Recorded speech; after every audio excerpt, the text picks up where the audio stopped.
Hello పిల్లలు, బాగున్నారా? ఇంతవరకు మనము మన గణిత పాఠ్యపుస్తకంలో 2వ అధ్యాయమును పూర్తి చేసుకొని ఉన్నాము. మరి అక్కడి వరకు మీరందరూ కూడా హోంవర్కులు పూర్తి చేసి ఉంటారు అని అనుకుంటున్నాను. వాటిలో ఏమైనా సందేహాలు ఉంటే మీ యొక్క గణిత ఉపాధ్యాయుణ్ణి సంప్రదించి సందేహములను నివృత్తి చేసుకోండి. మరి ఈరోజు మన పాఠ్యపుస్తకంలోని మరొక కొత్త అధ్యాయము 3వ అధ్యాయము సంఖ్యలతో ఆడుకుందాం అనేటటువంటి అధ్యాయమును ప్రారంభించుకుందాం. ఇది చాలా ముఖ్యమైనటువంటి అధ్యాయము. అంతేకాకుండా ఎంతో ఉత్సాహంగా మనము లెక్కలను చేసుకునేటటువంటి అధ్యాయము. మరి ఈ అధ్యాయములో ప్రధానమైనటువంటి అంశమైన కారణాంకాలు అనేటటువంటి అంశాన్ని ఈరోజు మనం చెప్పుకుందాం. ఈ అంశాన్ని చెప్పుకునే ముందు మీకు కొన్ని విషయాలను గుర్తు చేయదలుచుకున్నాను.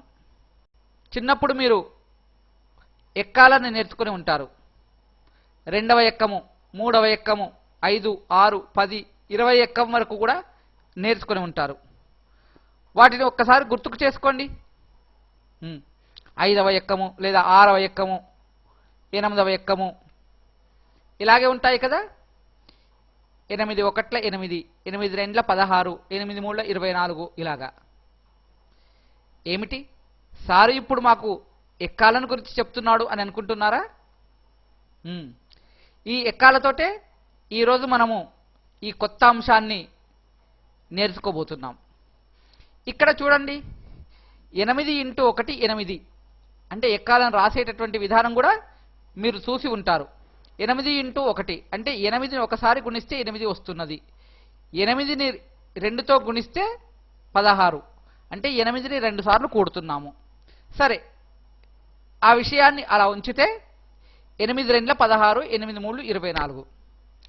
ఇక్కడ ఈ 8 3 24 అనేటటువంటి దానిని కనుక తీసుకుంటే ఈ 8కి 3కు 24కు ఉండే సంబంధం ఏమిటో తెలుసురా?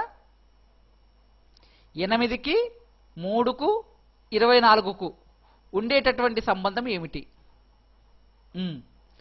ఇది కూడా మీరు క్రింది తరగతుల్లో అంటే కాస్త పెద్ద అయిన తర్వాత 4, 5 తరగతుల్లో నేర్చుకుని ఉంటారు. 24ను 8తో భాగించవచ్చు. అదే 24ను 3తో కూడా భాగించవచ్చు. అలా భాగిస్తే శేషం ఎంత వస్తుందో తెలుసా? పరిశీలిద్దాం. 24ను 8తో భాగిస్తున్నాను ఇక్కడ. అప్పుడు 8 3 24 తీసివేస్తే వచ్చేది శేషము 0. అంటే 24ను 8తో భాగిస్తే శేషము 0 వస్తూ ఉన్నది. సరే, భాగఫలము 3. ఆ 3 ఇక్కడ ఉంది. ఇదే 24ను 3తో కూడా భాగించవచ్చు కదా. అప్పుడు 24ను 3తో భాగిస్తే వచ్చేటటువంటిది 8. శేషము మాత్రం 0నే. ఈ 2 సందర్భాలలో కూడా శేషము 0 వస్తూ ఉన్నది. 24ను 8తో భాగించినా అదే 24ను 3తో భాగించినా శేషము 0 వస్తూ ఉన్నది. ఇలా శేషము 0 వచ్చినప్పుడు ఏ సంఖ్యల చేతనైతే భాగిస్తామో ఆ సంఖ్యలను ఆ భాగింపబడే సంఖ్యకు కారణాంకము అనేటటువంటి పేరుతో పిలుస్తాం. కాస్త చెప్పుకోవడానికి ఇబ్బందిగా అనిపించినా ఇక్కడ 24కు ఈ 8, 24కు ఈ 3 ఈ 2 కూడా కారణాంకాలు అని అంటాం. 24కు 8, 3 ఈ 2 కూడా కారణాంకాలు. అంటే ఒక సంఖ్యను ఏ సంఖ్యల చేతనైతే భాగిస్తే శేషము 0 వస్తుందో వాటిని కారణాంకములు అని అంటారు. ఈ రకంగా చూస్తే ఇక్కడ ఉన్నటువంటి ఈ సంఖ్యలన్నింటికి ఈ 8, 1, 2, 3, 4, 9, 10 వరకు కూడా ఇవన్నీ కారణాంకాలు అవుతాయి. 8, 16, 24, 32, 40, 56, 64, 72, 80 వీటికి 8, అలాగే 1, 2, 3, 4, 5, 6, 7, 8, 9, 10 ఇవన్నీ కూడా కారణాంకాలు అవుతాయి కదా. దీనిని బట్టి మీరు ఏమూహిస్తున్నారు? ఎక్కాలనేటటువంటివి కారణాంకాలను మనకు తెలియజేస్తున్నాయి అని మనం చెప్పవచ్చు. ఇంకా ఈ కారణాంకాల గురించి మరి కాస్త వివరంగా తెలుసుకుందాం. ఇక్కడ పరిశీలించండి. మీ దగ్గర చిన్న బిళ్ళలు కానీ ఆట వస్తువు లాంటివి కొన్ని ఉన్నాయి అనుకుందాం, లేదా చిల్లర బిళ్ళలు, చిన్న చిన్న పూసలు లాంటివి ఉన్నాయి అనుకుందాం. వాటిని మీరు ఒక క్రమమైనటువంటి పద్ధతిలో అమర్చడానికి ప్రయత్నం చేయండి. పిల్లలు మీ దగ్గర ఉన్నటువంటి ఆ నాణెంల నుంచి లేదా వస్తువుల నుంచి 6ని తీసుకొని వాటిని వివిధ వరుసల్లో అమర్చవచ్చు. చూడండి, ఆ 6ని కూడా 6 పక్కపక్కన ఈ విధంగా అమర్చవచ్చు. ఇక్కడ 6 నిలువు వరుసలు 1, 2, 3, 4, 5, 6 6 నిలువు వరుసలుగా ఒక అడ్డు వరుసగా మనం అమరుస్తున్నాం. ఒక అడ్డు వరుసలో 6 ఒకదాని పక్కన ఇలాగా నిలువు వరుసగా అమరుస్తున్నాం. అంటే 1 × 6 అని ఇలా రాయవచ్చు. పరిశీలిస్తున్నారు కదా. ఇదే మీ స్నేహితుడు ఇంకొంచెం ఆలోచన చేసి 2 అడ్డు వరుసలుగా పేర్చాడు అనుకుందాం. 2 అడ్డు వరుసలుగా రాస్తే ఒక్కొక్క దానిలో 3 వేసి, 2 అడ్డు వరుసలు రాస్తే ఒక్కొక్క దానిలో 3 వేసి, అంటే మొదటి అడ్డు వరుసలో 3, రెండవ అడ్డు వరుసలో కూడా 3. పరిశీలిస్తున్నారు కదా. దీనిని మనము 2 × 3గా రాయవచ్చు. ఇంకాస్త దీనిని ఆలోచించి నీవు మరొక విధంగా కూడా అమర్చవచ్చు. అంటే 3 అడ్డు వరుసలుగా అమర్చి ప్రతిదానిలో మళ్ళీ 2 వేసి, 1 అడ్డు వరుస, 2 అడ్డు వరుసలు, 3 అడ్డు వరుసలు, మొదటి అడ్డు వరుసలో 2, రెండవ అడ్డు వరుసలో 2, మూడవ అడ్డు వరుసలో 2, అంటే 3 అడ్డు వరుసలు ఇంటూ 2, 3 2 6.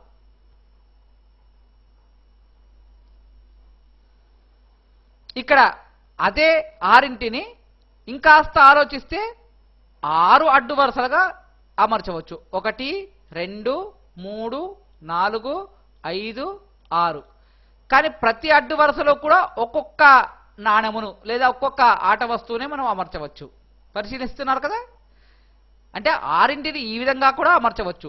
ఒకే అడ్డు వరుసగా అమర్చవచ్చు, ఒకే నిలువు వరుసగా కూడా అమర్చవచ్చు. దీనిని 6 × 1గా మనం రాయవచ్చు. ఇది 1 × 6గా రాస్తే ఇది 6 × 1గా రాయవచ్చు. ఈ విధంగా ఆ 6 వస్తువులని మనము 4 రకాలుగా అమరుస్తున్నాం. ఇక్కడ ఈ 4 రకాలుగా అమర్చినప్పుడు ప్రతిదానిలో కూడా 2 సంఖ్యలను 1 × 6, 2 × 3, 3 × 2, 6 × 1 ఎన్ని పద్ధతులుగా అమర్చాము అనేటటువంటి దానిని కనుక మనం తీసుకుంటే దానిలో ఉండేటటువంటి ఆ 2 సంఖ్యలు ఏవైతే ఉన్నాయో అవి అడ్డు వరుసలు, నిలువు వరుసలు వాస్తవానికి. కానీ ఇక్కడ మనకు గణితములో అవి కారణాంకాలుగా సూచింపబడతాయి. వాటిని మనము కారణాంకాలు అనేటటువంటి పేరుతో పిలుస్తాం. 6 యొక్క కారణాంకం ఇక్కడ 1, 6, 6 యొక్క కారణాంకం 2, 3, 3, 2, 6, 1. అంటే ఈ ఉదాహరణ తీసుకోవడానికి ఉద్దేశం ఏమిటి అంటే కారణాంకము అనేటటువంటి దానికి మనము దృశ్య రూపాన్ని చూపుతూ ఎన్ని రకాలుగా వాటిని అమర్చవచ్చు, ఎన్ని కారణాంకాలు ఏర్పడతాయి ఒక సంఖ్యకు అనేటటువంటిది మనకు తెలుస్తుంది. మరొక ఉదాహరణ తీసుకుందాం. ఒకే అడ్డు వరుసగా అమరిస్తే ఇలా అమర్చారనుకోండి 12ని. అంటే ఒకే అడ్డు వరుసగా ఉంది, దానిలో ఆ అడ్డు వరుసలో మొత్తం 12 పూసలు ఉన్నాయి కదా. ఆ 12ంటిని ఇలా కూడా అమర్చవచ్చు, రెండు అడ్డు వరుసలుగా కూడా అమర్చవచ్చు. దీనిలో కూడా ఇక్కడ 6 6 6 6 అంటే రెండు అడ్డు వరుసల్లో ప్రతిదానిలో కూడా 6 ఉన్నాయి, 2 6 అని రాయవచ్చు. లేదా దీనిని ఇంకొంచెం ఆలోచన చేస్తే అడ్డు వరుసల సంఖ్య పెంచుతూ పోవచ్చు కదా. 3 అడ్డు వరుసలు కనుక తీసుకుంటే 4 ఉన్నాయి, ఈ దీనిలో 4 ఉన్నాయి, ఈ అడ్డు వరుసలో 4 ఉన్నాయి, ఈ అడ్డు వరుసలో కూడా 4 ఉన్నాయి. 3 4 అని రాయవచ్చు, 3 4 అని రాయవచ్చు. ఇంకాస్త ఆలోచిస్తే 4 అడ్డు వరుసలుగా పేర్చవచ్చు. ఇలాగా కూడా ఒక అడ్డు వరుస 3 ఉన్నాయి, రెండవ అడ్డు వరుసలో 3 ఉన్నాయి, మూడవ అడ్డు వరుసలో 3 ఉన్నాయి, నాలుగవ అడ్డు వరుసలో 3 ఉన్నాయి. ఇలా కూడా అమర్చవచ్చు. ఇంకా ఆలోచిస్తే 6 అడ్డు వరుసలుగా పేర్చవచ్చు. ఒక అడ్డు వరుస 2, రెండవ అడ్డు వరుస 2, మూడవ అడ్డు వరుస 2, 4 5 6 6 అడ్డు వరుసలుగా పేరిస్తే ప్రతిదానిలో 2 ఇంకాస్త బాగా ఆలోచిస్తే ఒకే నిలువు వరుసగా కూడా ఇలా అమర్చవచ్చు కదా. ఇక్కడ కూడా ఆ 12ంటినే అమర్చాం.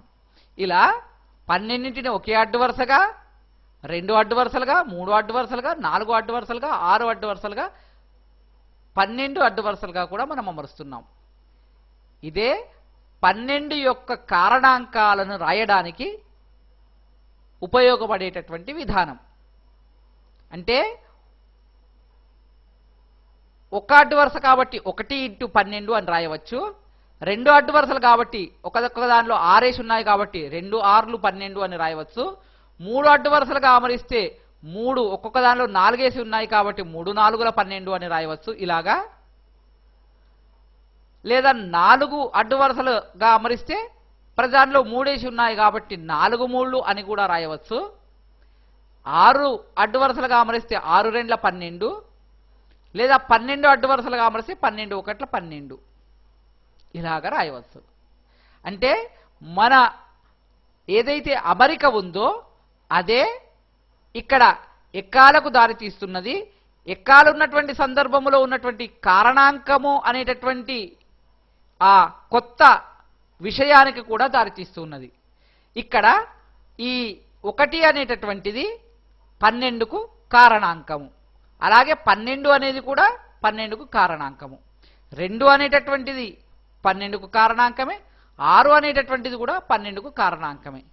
అంటే వస్తువులను మనము అమర్చినప్పుడు ఎన్ని అడ్డు వరుసలు ఉన్నాయో ఆ అడ్డు వరుసలు, ఎన్ని నిలువు వరుసలు ఉన్నాయో ఆ నిలువు వరుసలు కూడా మొత్తము ఆ గుంపుకే చెంది ఉంటాయి కదా, ఆ అమరికకే చెంది ఉంటాయి. కాబట్టి అడ్డు వరుసలు నిలువు వరుసలు ఏవైనా ఆ అమరికకే చెంది ఉంటాయి. కాబట్టి ఆ అమరికలో ఉండేటటువంటి అడ్డు వరుసల సంఖ్య, నిలువు వరుసల సంఖ్య ఏవైనా ఆ సంఖ్యను భాగించేది అయి ఉంటుంది అని ఇక్కడ మనం చెప్పవచ్చు.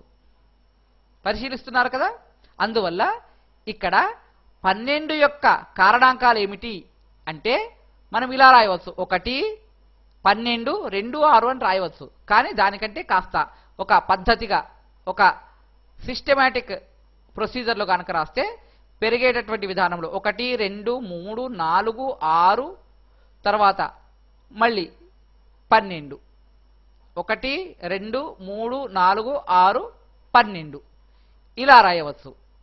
12 యొక్క కారణాంకాలు అని 1 2 3 4 6 12 ఇలా కారణాంకాలు.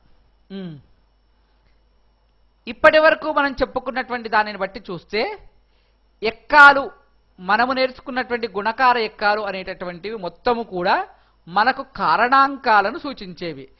12కు ముందు ఉన్నటువంటి 1 12 2 12 3 12 ఇవన్నీ ఆ వచ్చేటటువంటి = తర్వాత ఉన్నటువంటి సంఖ్యలకి ఇవన్నీ కూడా కారణాంకాలు అవుతాయి అని చెప్పవచ్చు. ఇంతకుముందు మనం 8వ ఎక్కం చదివినప్పుడు 8వ ఎక్కములో 1 8 8 2 8 16 అని అవన్నీ చదివాం కదా. ఆ పక్కన ఉన్నటువంటివి ఆ సంఖ్యలకు ఈ 1 8 2 8 3 8 ఇవన్నీ కూడా కారణాంకాలు అవుతాయి. వీటితో భాగిస్తే ఆ వచ్చేటువంటి సంఖ్యలు నిశ్శేషంగా భాగింపబడతాయి. 12 అనేటటువంటిది 1 చేత శేషం 0 వచ్చేట్టు భాగింపబడుతుంది. 12 అనేది 2 చేత కూడా శేషం 0 వచ్చేట్టు భాగింపబడుతుంది. 3 4ల 12 అవుతుంది, శేషం 0. 4 3ల 12, శేషం 0. 6 తోటి భాగిస్తే శేషం 0 వస్తుంది, 6 2ల 12. 12 తోటి 12 ఎలాగైనా భాగింపబడుతుంది. అంటే కారణాంకములు అనేటటువంటివి ఆ సంఖ్యను నిశ్శేషంగా భాగిస్తాయి, అంటే శేషము 0 వచ్చేట్టుగా భాగిస్తాయి అనేటటువంటి విషయాన్ని మనము స్పష్టంగా చెప్పవచ్చు. ఇక్కడ మరొక ఉదాహరణ కూడా తీసుకోవచ్చు. 9కి 1 9 9, అలాగే 3 3 9. అంటే ఇక్కడ కారణాంకాలు ఏమవుతున్నాయి? 3 సంఖ్యలు. ఇక్కడ 2 సమానమైనటువంటి సంఖ్యలు 3 3 అనేటటువంటివి. అంటే 9 యొక్క కారణాంకాలు 1, 3, 9 అని మనం రాయవచ్చు. ఇలా ఇక్కడ కూడా 9ని 1 నిశ్శేషంగా, అంటే శేషం 0 వచ్చేట్టుగా, 3 కూడా శేషం 0 వచ్చేట్టుగా, 9 కూడా శేషం 0 వచ్చేట్టుగా భాగిస్తున్నాయి. 9ని ఈ 3 కూడా శేషము 0 వచ్చేట్టుగా భాగిస్తూ ఉన్నాయి. దానిని నిశ్శేషంగా భాగిస్తున్నాయి అంటాం. ఇలా నిశ్శేషంగా భాగించేటటువంటి సంఖ్యలు ఏవైతే ఉన్నాయో వాటిని ఆ సంఖ్యకు కారణాంకములు అని అంటాము. ఇప్పుడు మనము నిర్వచనం రాసి పెట్టుకోవాలి. చాలా జాగ్రత్తగా రాసుకోండి, తప్పులు లేకుండా. ఒక సంఖ్యను నిశ్శేషంగా భాగించే మరో సంఖ్యను ఆ సంఖ్య యొక్క కారణాంకము అని అంటాము. ఒక సంఖ్యను నిశ్శేషంగా భాగించే మరో సంఖ్యను ఆ సంఖ్య యొక్క కారణాంకము అంటారు. అంటే ఇక్కడ 9ని భాగించేవేమిటి అంటే 1, 9ని భాగించేది 3, 9ని భాగించేది 9 కూడా. కాబట్టి ఈ 1 3 9 అనేటటువంటివి 9 యొక్క కారణాంకాలు. మొట్టమొదట్లోనే చెప్పుకున్నాం, 24ను 3 భాగిస్తూ ఉన్నది, అదే 24ను 8 కూడా భాగిస్తూ ఉన్నది. కాబట్టి 8 3 అనేటటువంటివి 24కు కారణాంకాలు అని మనం చెప్పుకున్నాం కదా. ఇక్కడ ఆ నిర్వచనాన్ని స్పష్టంగా మనం రాసుకుంటున్నాం. మరొక్కసారి నిర్వచనము: ఒక సంఖ్యను నిశ్శేషంగా భాగించే మరో సంఖ్యను ఆ సంఖ్య యొక్క కారణాంకము అని అంటాము. ఇలా మీ పాఠ్య పుస్తకములో ఒక టేబుల్ ఇవ్వడం జరిగింది, పరిశీలించండి. సంఖ్యకు ఉండేటటువంటి కారణాంకాలు ఎన్ని ఉన్నాయి అనేటటువంటిది ఇక్కడ ఇవ్వడం జరిగింది. కారణాంకాలను రాయాలి అంటే ఎక్కాలు బాగా వచ్చి ఉండాలి. ఎక్కాలు బాగా వస్తేనే మనము రాయగలుగుతాము. ఇలా 12కి ఇంతకుముందు మనం రాసినటువంటి కారణాంకాలన్నీ కూడా ఇక్కడ వరుసగా రాయడం జరిగింది. అలాగే 18కి కారణాంకాలు, 20కి కారణాంకాలు, 24కు కారణాంకాలు. కారణాంకాలు రాయాలి అంటే ఎక్కాలను గుర్తు చేసుకోవాలి. ఉదాహరణకు 24. 24 ఏ ఎక్కాలలో వస్తుంది అని ఒక్కసారి మనం ఆలోచన చేస్తే 1 24 24, కాబట్టి 1 24. 2 ఎక్కంలో కూడా వస్తుంది, 2 12 24, లేదా 12 2 అలా రాసుకోవాలి మనం. 12 2. తర్వాత 3 ఎక్కలు, 3 8 24, 3 8 24. తర్వాత 4 6 24. కాబట్టి అవన్నీ కూడా వరుసగా మనం రాయాలి. ఇలా రాసేటప్పుడు మనం కాస్త జాగ్రత్త వహించాల్సి ఉంటుంది. ఇప్పుడు మనము ఒక సంఖ్యకు కారణాంకాలు సులభంగా ఎలా రాయగలమో ప్రయత్నం చేద్దాం. ఉదాహరణకు 24. 24 కనుక మనం తీసుకుంటే 1 24 అనేటటువంటిది సాధారణంగా మనకు తెలిసినటువంటి విషయము. అంటే 1వ ఎక్కమును 24 వరకు మనం ఎప్పుడూ రాయకున్నా మనకు 1 ఎక్కం 1, 2 ఎక్కం 2, 3 ఎక్కం 3 అలా చదువుకుంటాం కదా. దాని ప్రకారం 24 1 24, కాబట్టి 1 24 24 అని ఇలా రాయవచ్చు. ఇక 2తో కనుక మనం చూస్తే 24 సరిసంఖ్య కాబట్టి 2తో భాగింపబడుతుంది అని మనకు తెలుసు. 2 1 2, 2 2 4 ఇలా రాసుకోవచ్చు 24. కాబట్టి 12, 2 12 24, 12 ఎక్కం కూడా మనకు తెలుసు కాబట్టి అలా కూడా రాయవచ్చు. ఇక 3 తోటి 3 ఎక్కం చదువుకుంటే 3 8 24 తెలుసు మనకు, ఇలా రాసుకుంటాం. తర్వాత 4 ఎక్కం కాస్త చదువుకుంటే 4 6 24. 5తో పోయే అవకాశం లేదు. ఎందుకు అంటే 5 5 25, 24 వచ్చే అవకాశం లేదు. 6 ఆల్రెడీ ఇక్కడ 4వ ఎక్కంలో 4 6లు వచ్చింది కాబట్టి దీనిని మళ్ళీ 6 4 రాయాలి, మళ్ళీ అవే సంఖ్యలు వస్తాయి కాబట్టి మళ్ళీ ఇవే రిపీట్ అవుతాయి. ఈ విధంగా మనకు సమాన సంఖ్య దగ్గర దగ్గర దాకా వచ్చేంత వరకు మనము ఇలా రాసుకొని వాటన్నింటినీ క్రమంగా రాస్తాం. 1 24 2 12 అని రాసే బదులుగా 1 2 3 4 6 8 12 24 ఇలా రాస్తే మనకు ఒక క్రమ పద్ధతిలో కారణాంకాలు వస్తాయి. పరిశీలించారు కదా, 1 2 3 4 6 8 12 24.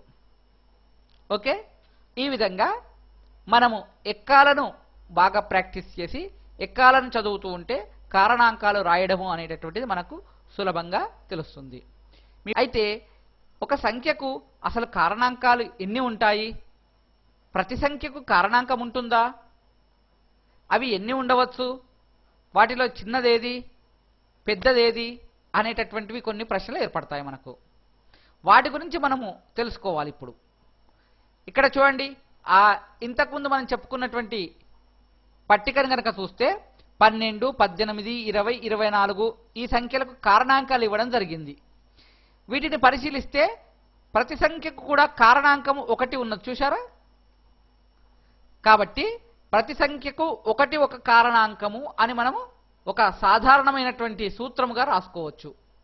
ప్రతి సంఖ్యకు 1 ఒక కారణాంకం. ఇక్కడ గమనిస్తున్నారు కదా, ప్రతిదానికి కూడా 1 అనేటటువంటిది ఉంది.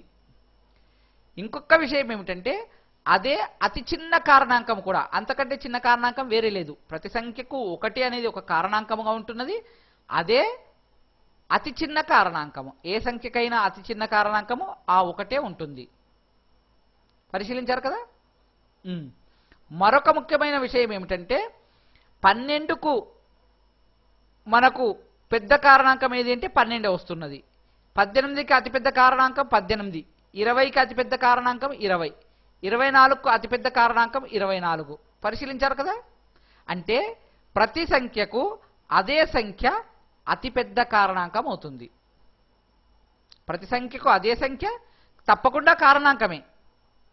12కు 12 కారణాంకమే, 18కి 18 కారణాంకమే, 20కి 20 కారణాంకమే. ఇంకా ఏదైనా 25 తీసుకుంటే 25కి 25 కారణాంకమే. అంటే ప్రతి సంఖ్యకు అదే సంఖ్య ఒక కారణాంకము. 1 ఒక కారణాంకమైనట్టే అదే సంఖ్య కూడా ఒక కారణాంకము. ప్రతి సంఖ్య దానికదే కారణాంకము. అంతేకాకుండా అదే అతిపెద్ద కారణాంకము కూడా. ఏ సంఖ్యకైనా అతిపెద్ద కారణాంకం మళ్ళీ అదే సంఖ్య.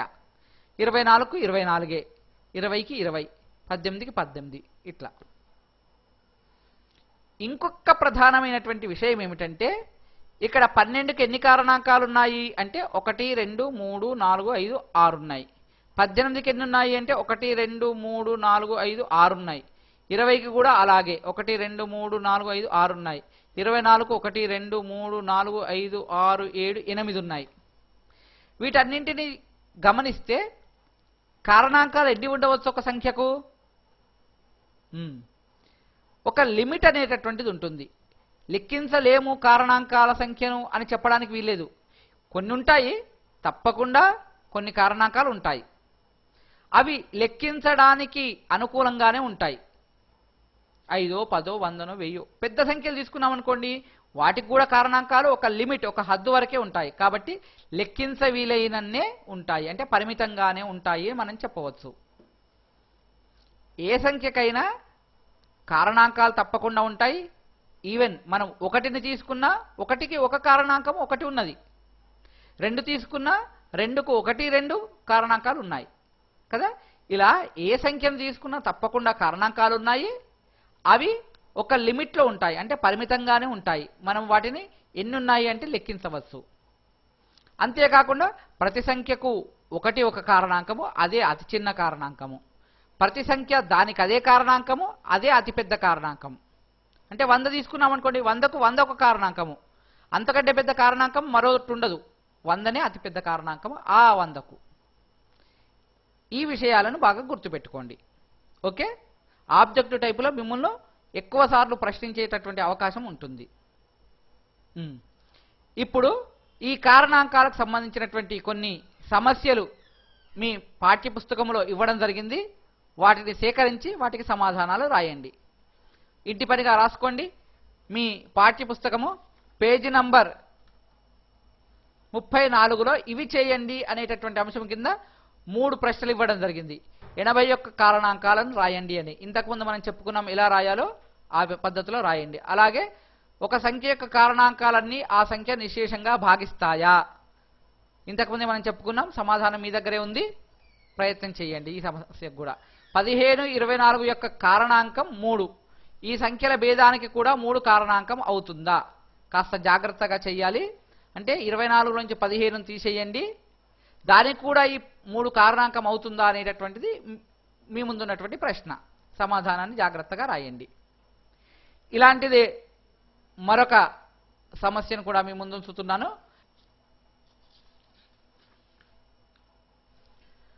ఇంటి పనిగా మరొక సమస్య మీ పాఠ్య పుస్తకంలో 36వ పేజీ అభ్యాసము 3.2లో